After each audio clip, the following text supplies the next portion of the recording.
कुछ लोग हमारी जिंदगी में रहने के लिए नहीं आते, वो हमें वो इंसान बनाने आते हैं जो हम उनसे मिलने से पहले कभी थे ही नहीं। बलूचिस्तान की सरजमीन पर एक शख्स भेड़ बकरियां चराता था। वो न किसी दरबार का शायर था, न ही किसी यूनिवर्सिटी का स्कॉलर था, लेकिन फिर इसकी जिंदगी में एक औरत आई और इसे एक मुलाकात के बाद बलोची शायरी को मस्त तवक्कली मिल गया। ये 19वीं सदी का बलूचिस्तान है। कोलू और काहान का खित्ता है। पहाड़, बारिश, चरागाहें, सफर और कबायली जिंदगी। इसी माहौल में तकरीबन 1820 की दिहाई में एक शख्स पैदा हुआ जिसे रिवायात में सोहराब खान के नाम से भी याद किया जाता है, और बाद में दुनिया ने इसे मस्त तवक्कली का नाम दिया। और फिर इसके एक जिंदगी में एक नाम आया, सम्मो। मस्त और सम्मो की दास्तान बलोची ओरल ट्रेडिशन का हिस्सा रहा है और नस्ल दर नस्ल मुंतकिल हो रही है। रिवायत के मुताबिक मस्त ने जब पहली बार सम्मो को देखा तो उसे उससे मोहब्बत हो गई, लेकिन मसला ये था कि सम्मो इसकी नहीं थी, वो एक शादीशुदा औरत थी। यहाँ से ये कहानी बॉलीवुड की किसी रोमांस की तरफ नहीं जाती, बल्कि एक अजीब, दर्दनाक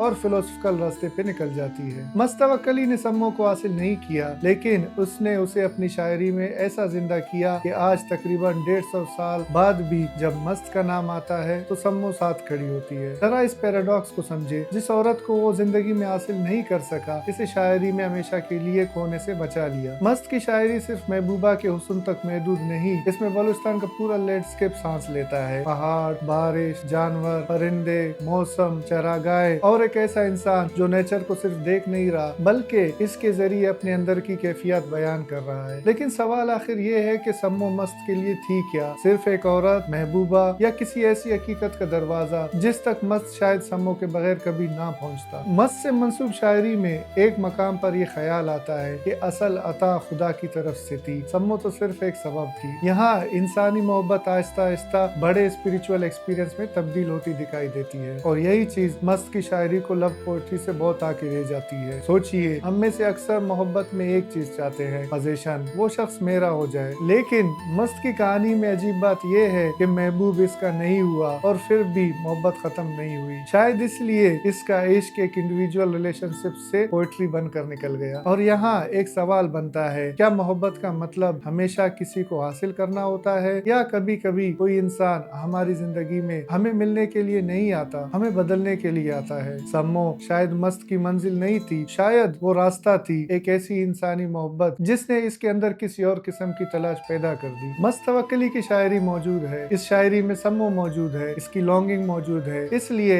इस दास्तान की इमोशनल ट्रुथ से इनकार नहीं किया जा सकता। मस्त तवक्कली की ग्रेटनेस सिर्फ इसलिए नहीं थी कि इसने सम्मो से मोहब्बत की। दुनिया में करोड़ों लोग मोहब्बत करते हैं, लेकिन फर्क ये है मस्त ने अपने दर्द को जुबान दी, और शायद यही शायर और आम आशिक के दरमियान फर्क होता है। जब आम इंसान का दिल टूटता है वो चंद साल बाद खामोश हो जाता है, जब शायर का दिल टूटता है तो कभी कभी पूरी जुबान को नए इस्तिहारे मिल जाते हैं। इसलिए मस्त तवक्कली सिर्फ एक शख्स की दास्तान नहीं, वो बलोची जुबान की कल्चरल मेमोरी का हिस्सा है। और सम्मो शायद वो सिर्फ हिस्टोरिकल औरत नहीं रही, वो इंतजार बन गई, फासला बन गई, ख्वाहिश बन गई, और इस मोहब्बत की अलामत बन गई जिसमें इंसान महबूब को ढूंढते ढूंढते आखिर खुद को ढूंढने लगता है। और शायद मस्त और सम्मो की पूरी दास्तान को एक सवाल में समेटा जा सकता है कि जिंदगी में जिस शख्स को आप हासिल ना कर सके, क्या जरूरी है कि वो आपकी नाकाम मोहब्बत थी? हो सकता है कुछ लोग हमारी जिंदगी में रहने के लिए नहीं आते, वो हमें वो इंसान बनाने आते हैं जो हम उनसे मिलने से पहले कभी थे ही नहीं।